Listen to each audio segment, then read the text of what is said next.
Hello, my friend. Welcome back to our Proverbs 31 day challenge. Today we are on chapter 26, Proverbs 26, and I want to challenge you to read the whole chapter. Ask the Lord to speak to you, give you your own personal rhema word, and I want to hear it underneath this video. Comment it underneath this video.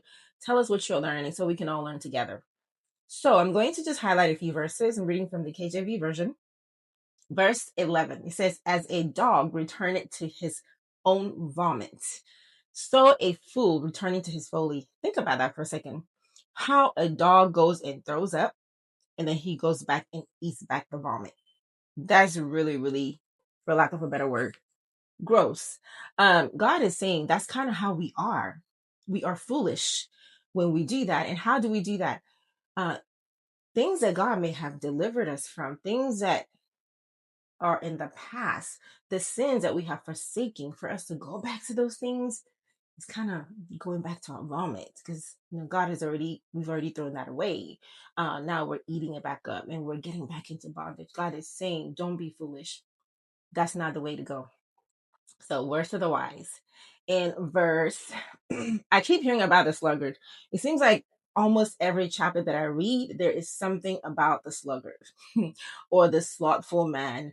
Verse 13, it says, the slothful man saith, there is a lying in the way, a lying is in the streets. Verse 14, as the door turneth upon his hinges, so that the slothful upon his bed. The slothful hideth his hand in his bosom, it grieveth him to bring it out again to his mouth. The sluggard is wiser in his own conceit than 7 men that can render a reason. Over and over, he's saying the sluggard, the slothful man, the slothful person, they have a reason not to do anything. They just don't want to do it because they don't want to get out of their comfort zone. It's like having a lazy mindset. They don't want to take the action because it might make them uncomfortable. They have reasons. They see the glass half empty rather than half full. God is saying we need not to be like that. We need to take action. See the glass half full. Do the thing. Take action. Be diligent. Diligent maketh rich. So when you consistently take the action, you're going to grow. You're going to prosper. You're going to accomplish your goals. But if you keep giving excuses, it's not going to happen. So I just keep hearing about the sluggard and the slothful throughout the whole challenge.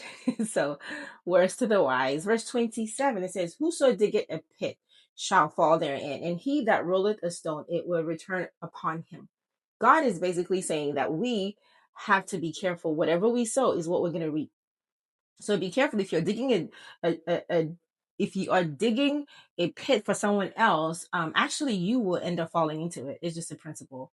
Whatever you sow is what you're going to reap. Don't be thinking evil of someone. Don't be plotting, conniving, doing something, thinking ill of someone, because you're really doing it to yourself. Think about the story of Mordecai and Haman in the book of Esther, how Haman plotted against Mordecai.